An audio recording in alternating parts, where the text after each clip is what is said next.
Hello everyone, welcome to Understanding Physics, in which I will try to guide you through understanding physics. So, in this video, I will try to introduce concepts that we will learn on General Physics 2. So, before we get started, if you want these videos for you to watch throughout this entire course, so please consider subscribing as well as liking the video. And so, with that out of the way, we will be introducing the book that will be used to discuss general physics 2, which is Essential University Physics.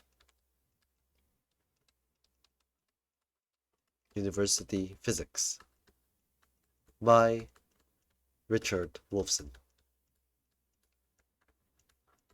So this book is the book that we used to describe General Physics 1. So this is a continuation of, of the book, in which last time we talked about mechanics, waves, as well as thermodynamics.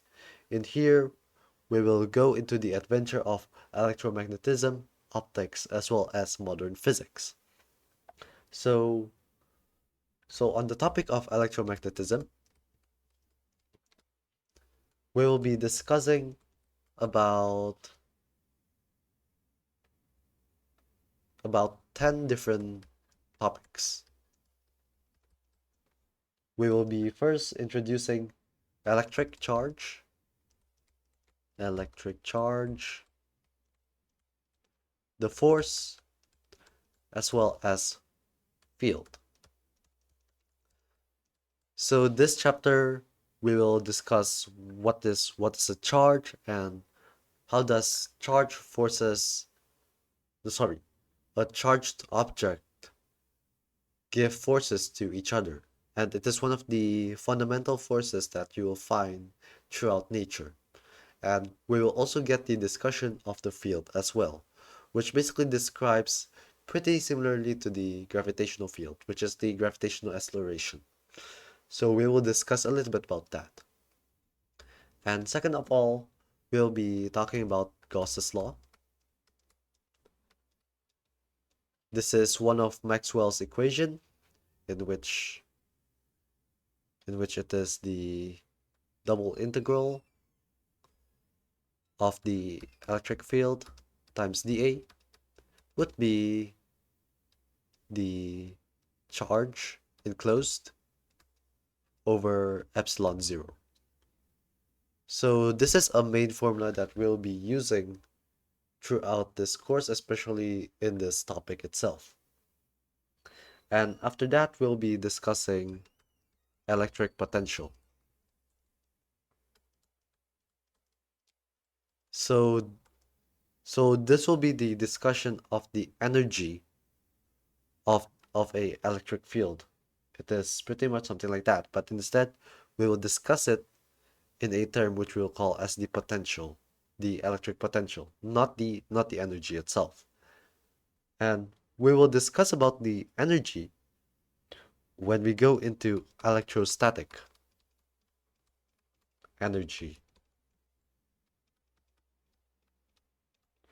And in here we will also discuss capacitors as well, which basically holds energy in the form of charge.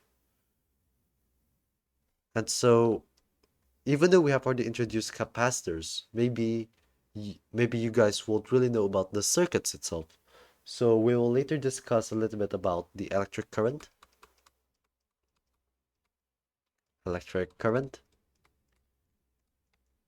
And so we will discuss also Ohm's law, which is V equals IR, one of the most fundamental laws that you use in electrical engineering. And then we'll be discussing the circuits, electric circuits.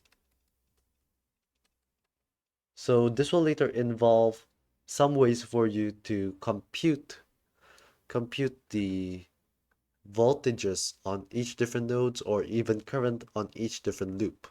So we will later discuss a little bit about circuit theory, only the bare minimum for you to go on for your basic to take circuit theory, for example, or some other courses that is related to circuits. Next up, it is magnetism, which we will also discuss the force and the field.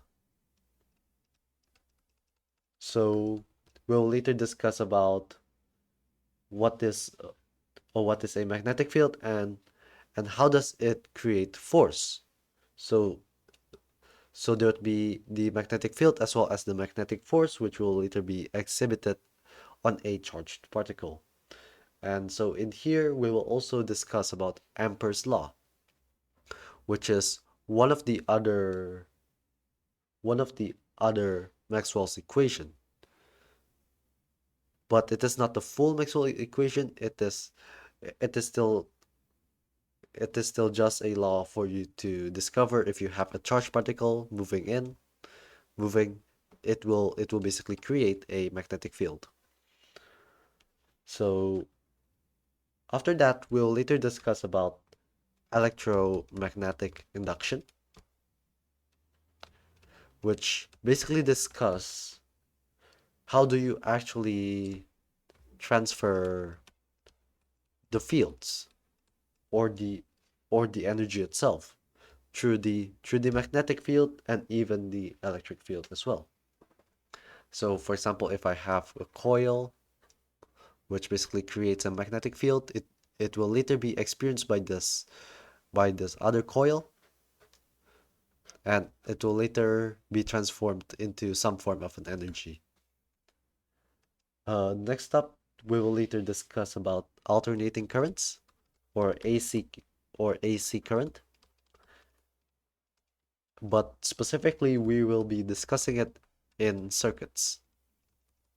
So we will see RLC circuits, LC circuits, and much more. So this is normally used if you are also taking electrical engineering, in which you need to figure out what is the inductance, or no, sorry, the impedance of a particular element, since since the impedance could be imaginary as well. So you will later be dealing with complex numbers, which we'll later discuss later on in this entire series. And finally, in electromagnetism, we'll have Maxwell's equation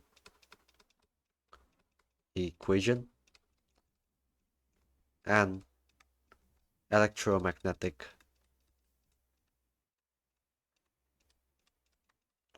waves. So this is where we will use all of we will be describing all of Maxwell's equation, as well as figuring out that one solution of the Maxwell's equation forms electromagnetic wave, in which when we discover the electromagnetic waves, we discover its velocity is at the speed of light, which turns out that the electromagnetic waves itself is light itself. So with this, we will be talking more on optics after the electromagnetism part. So in optics, there will be reflection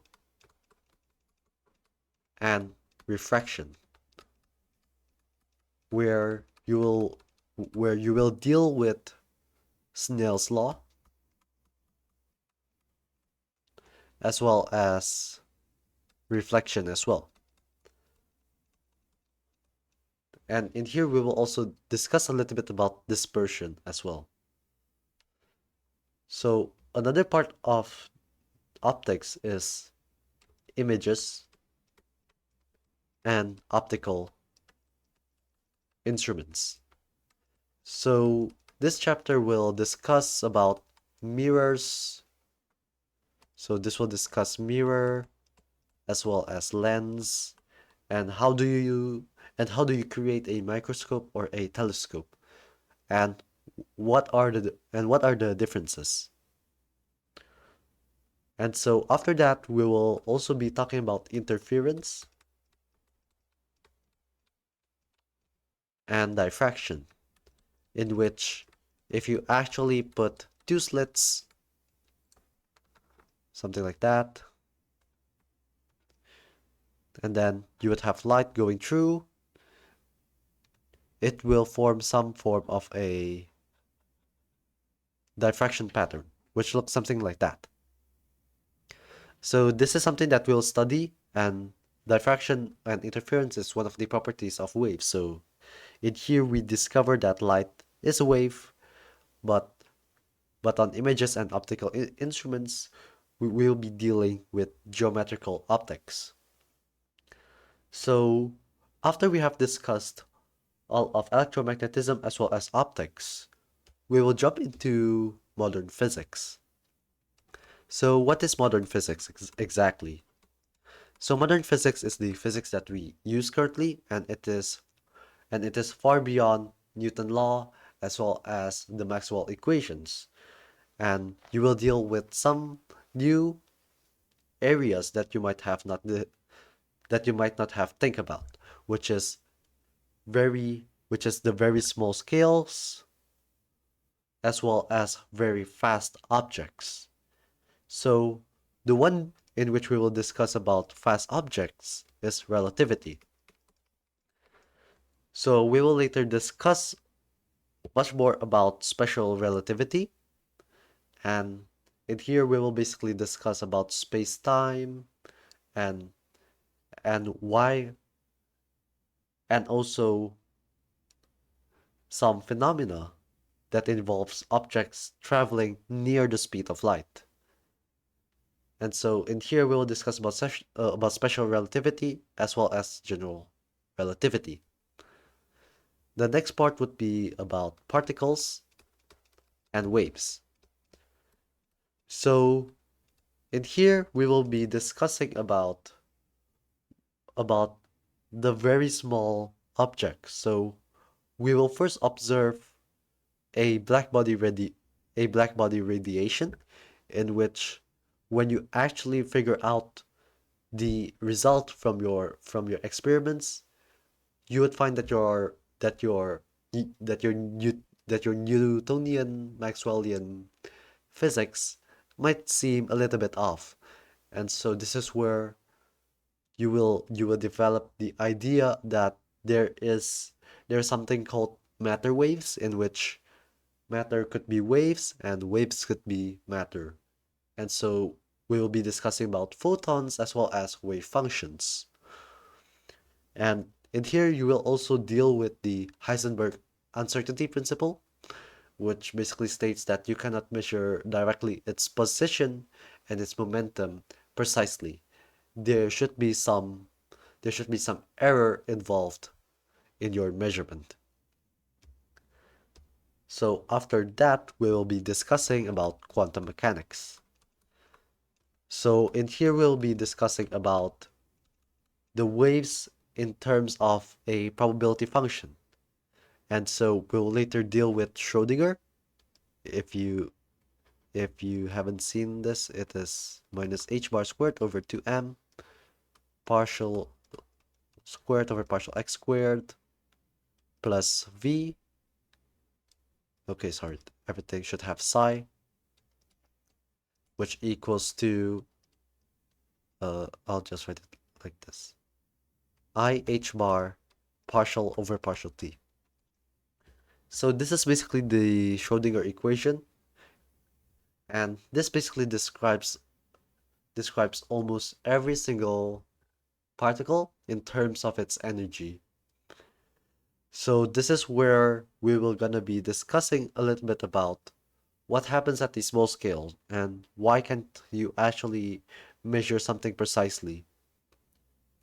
So in here we will later gonna be discuss also relativistic quantum mechanics, in which you will combine relativity as well as quantum mechanics.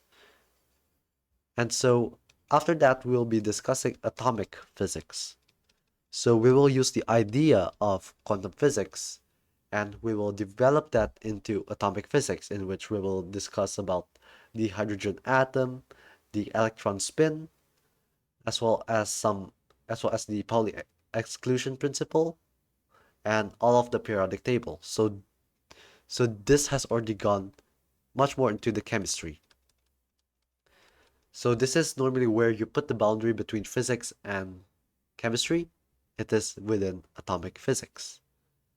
But as physicists as well, we would also try to discuss about molecules as well as solids. So in here, we will also be thinking about bonding, but also as solids itself, since the idea of solids are not really truly formed by covalent or even polar bonding. Sometimes they could have something called metallic bonding. And so this chapter will focus a lot about material science, in which I am much more used to seeing. And so maybe going on further, we'll be looking at material science a little bit much more detailed compared to the physics, although I will be talking more about physics as well. So apart from that, we could also discuss about nuclear physics, in which you will deal with the nucleus itself. So we will look at the nucleus and see if you could actually create a new element just by chucking in other elements or trying to destroy the elements. And also you would be discussing also about alpha decay, beta decay, and other nuclear reactions. And so finally, we will later talk about something from quarks to the cosmos, which is the chapter of the book that we will later be using. So this chapter will discuss a lot about particle physics, in which you will deal with gluons, muons, the spin up, spin down quark, and see what what is a proton exactly. So this is where we're gonna be enclosing our entire general physics, as this is something in general, so we won't dive very much into the very small details. So that's pretty much for the introduction. So just to take note, if you want to take this journey, you might need some idea in calculus as well as in some form of differential equations as well. And so I will be also posting a separate series about foundational mathematics for basically science as well as engineers. So it will basically encapsulate almost every mathematics that you need throughout your journey in general physics too. So I hope that this entire video helped you to get the full understanding of what we will be discussing a couple of months going on. So don't forget, the the source is from Essential University Physics. So if you want more details on the topic, you can go and check the book itself. So thank you very much, and don't forget to subscribe as well as like the video, and I will see you on the next video.